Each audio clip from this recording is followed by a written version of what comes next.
Hey, vous autres, les gens qui achetez des aventures pour les faire vivre à vos joueurs, est-ce que vous savez que vous êtes en train de les railroader?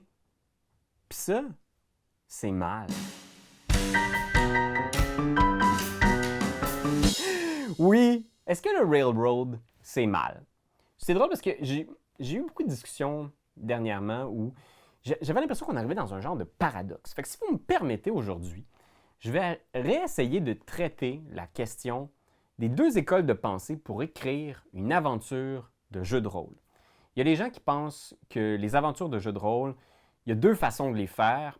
Soit tu crées un bac à sable dans lequel tu crées un univers libre, donc il y a une carte avec des villes, des lieux, mais rien n'est prévu. C'est uniquement les joueurs qui vont décider qu'est-ce qui les intéresse, qu'est-ce qu'ils veulent explorer, et le maître de jeu n'a rien préparé comme récit. Il va les suivre, il va suivre leurs décisions, et c'est comme ça que la partie va évoluer. Puis de l'autre côté, on a ceux qui pensent qu'il y a le railroad. Donc le railroad, c'est le maître de jeu a décidé d'une aventure.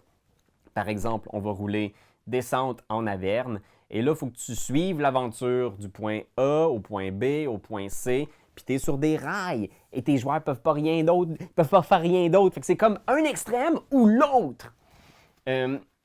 Moi, j'ai beaucoup réfléchi à ça dans les dernières années. Parce qu'effectivement, d'un côté, je prône beaucoup dans mes vidéos de laisser une totale liberté aux joueurs. Parce que c'est ça le plaisir du jeu de rôle. On veut mettre nos joueurs dans une situation, puis on veut être surpris. On veut qu'ils font des choses qu'on n'aurait pas pu prévoir, qu'ils passent par un passage, qu'ils créent un passage en pétant le mur, puis on veut être déstabilisé. Du moins, moi, c'est ce que j'aime dans mon expérience comme joueur et comme maître de jeu. Mais de l'autre côté, j'ai pas le temps de créer toujours des bacs à sable où tout est libre. Puis j'ai l'impression que les quelques fois où j'ai essayé de lancer mes joueurs dans un monde où tout était possible, très souvent, la campagne faisait patate. Ça, c'est une expression pour dire qu'elle ne fonctionnait pas, là, pour ceux qui ne sont pas familiers avec notre jargon québécois. Ça faisait patate solide. Fait que je me suis demandé, est-ce que je suis un mauvais maître de jeu de proposer à mes joueurs, à mes amis, des histoires préécrites où il y a, à quelque part, toujours au final, une intrigue qui va se tisser. Parfois, l'intrigue émerge d'elle-même suite à des décisions des joueurs, mais on dirait que mon cerveau pense toujours en forme de récit, éventuellement. J'ai entendu beaucoup de gens dire « Ouais, mais là, le récit, moi, je ne joue pas avec ça, on n'est pas dans une pièce de théâtre, c'est un jeu, il faut que tout soit libre. » Je me suis beaucoup penché sur la question. Ce que je réalise, c'est que je pense que le terme « railroad » a beaucoup dégénéré. Il s'est corrompu, ce terme-là. Parce que le railroad, à mon avis, c'est vraiment plus quand un maître de jeu force ses joueurs à faire une action spécifique. Par exemple, si les joueurs doivent infiltrer une taverne, puis qu'ils pensent à peut-être creuser un tunnel, le railroad serait de dire « Non, non, c'est impossible de creuser un tunnel, tout est en béton. On peut-tu passer par le toit? Non, non, non, parce qu'il n'y a pas de fenêtre sur le toit. On peut-tu passer par là? Non, non, non, il faut absolument passer par la porte d'entrée. » Le railroad, à mon avis, c'est ça que ça définit. Le fait de retirer la possibilité de choisir pour les joueurs. Donc, quand on leur fait vivre une aventure spécifique, mettons, je leur dis, on va faire la tombe de l'annihilation, est-ce du railroad? Pas vraiment. À mon avis, on parle plutôt ici de deux types d'histoires qu'on peut raconter. Pensez un peu jeux vidéo. Dans le monde des jeux vidéo, il y a d'un côté les histoires linéaires, puis d'un côté les histoires non linéaires. Vous voyez, d'un côté comme de l'autre, je pense pas qu'on va... Il y a peut-être un style qui nous plaît plus que l'autre, mais c'est pas mal, les histoires linéaires. Tous les Mario, par exemple, presque tous les jeux de Mario sont des passages linéaires où tu dois faire le tableau 1 pour passer au tableau 2, à moins que tu pognes la flûte, mais bon. Tu comprends ce que je veux dire? Il y a une progression où il y a un lien de causalité entre chaque tableau, chaque événement.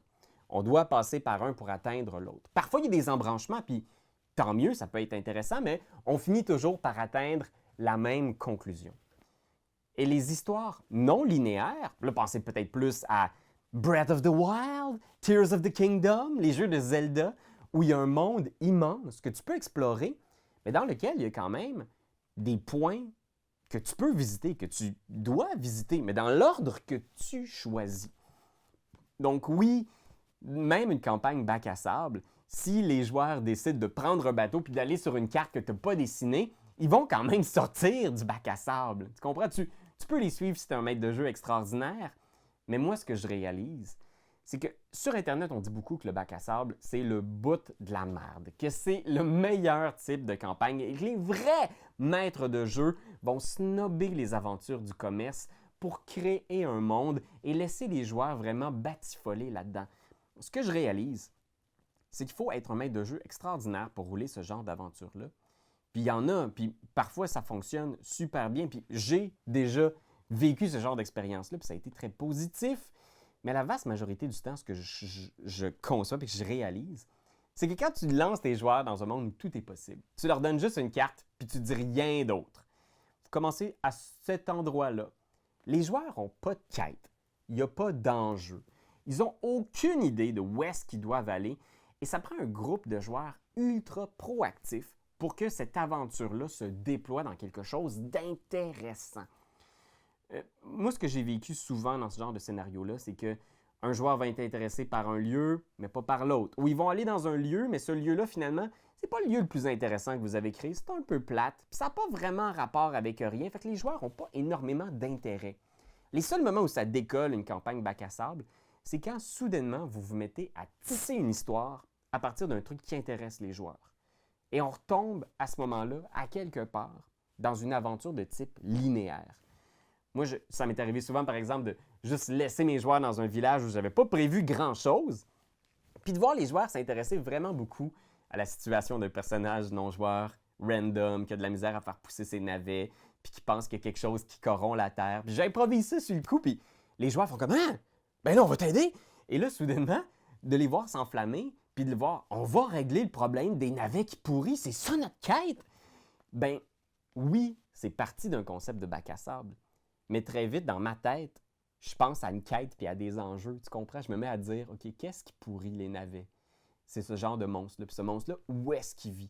Qu'est-ce que les joueurs vont devoir faire pour se rendre au monstre et sauver les navets du pauvre Rodrigue? C'est vraiment une super aventure, les navets de Rodrigue. Je vais peut-être les publier sur notre boutique itch.io. Je vais y revenir. Donc, tu vois, Internet, à mon avis, l'esprit humain a besoin d'histoire, a besoin de cohérence, a besoin d'un objectif, puis a besoin d'enjeux. Qu'est-ce qui va arriver si on n'atteint pas cet objectif-là? Qu'est-ce qui va arriver au pauvre Rodrigue si tous ses navires sont pourris? On a besoin de ça. Fait que, oui, le bac à sable est un super outil, mais je pense que tu n'as pas à te sentir mal si tu as envie de rouler des aventures du commerce. Tu n'as pas à te sentir restreint par l'aventure. L'aventure chapitre 1, chapitre 2, chapitre 3, c'est vraiment une proposition que te fait le livre pour te sauver du temps, puis te proposer des moments, des rencontres qui vont être intéressantes pour pas que toi et tes amis, vous perdiez votre temps. C'est tellement précieux, c'est tellement difficile de mobiliser du temps pour s'asseoir, se réunir, tout le monde ensemble, que moi, j'ai une préférence pour les aventures linéaires parce que je sais, avec une grande certitude, qu'il va arriver de quoi dans la première session. Que ce ne sera pas 3 heures de je sais pas, on pourrait peut-être aller dans la forêt. Y a-tu de quoi dans la forêt? Oh non, on va aller là d'abord. Il faut qu'il y ait de l'aventure. Il faut que les joueurs tombent sur une quête, sur un objectif, peu importe le type de scénario que tu vas choisir. Donc au final, Internet, je pense qu'on devrait parler plus de scénarios linéaires et non linéaires que de bac à sable et de railroad. C'est correct de diriger ses joueurs vers un moment formidable. C'est aussi ça qui est cool dans le jeu de rôle. Puis une fois qu'ils sont rendus dans la tanière des pourrisseurs de navets, bien là, la créativité, elle est toujours là. Les joueurs peuvent faire ce qu'ils veulent pour arrêter les méchants sorciers bouffeurs de navets et sauver le jardin de Rodrigue. Fait que la liberté, dans Donjons Dragons, elle est peut-être pas toujours là où tu le penses. Je vais faire d'autres vidéos là-dessus parce que je pense que c'est important. J'en ai parlé beaucoup dans le masterclass jeu de rôle, mais je pense que c'est important de diffuser ça aussi parce que j'ai tellement vu de gens qui se sentaient mal de faire ben là, je sais pas, je vais faire une aventure du commerce, j'ai peur de railroader mes joueurs, mais c'est comme non! Une aventure, c'est une garantie qu'il va arriver quelque chose. Après ça, tu écoutes puis tu suis tes joueurs. Puis si ça vous intéresse de m'entendre en parler pendant 14 vidéos, j'ai fait un cours, un masterclass vidéo où je présente ma façon d'aborder le jeu de rôle. Puis les histoires, parce que les histoires, c'est tellement important dans le jeu de rôle que je pense qu'on ne peut pas passer à côté. Fait que si ça t'intéresse, il est en vente maintenant pour tout le monde! Après avoir connu un énorme succès sur Kickstarter il y a quelques années, maintenant il est sur notre boutique itch.io, plus un paquet de petites aventures, puis mes notes de jeu de rôle. Fait que si tu as envie d'avoir ces notes-là de mes diverses campagnes, c'est un Pay What You Want, puis le masterclass il est genre 40 $, puis il vient avec une aventure illustrée par Jérôme Miro qui est vraiment awesome. Fait que vous devriez aller voir ça. Et on va se retrouver dans une prochaine vidéo où on va parler des quêtes.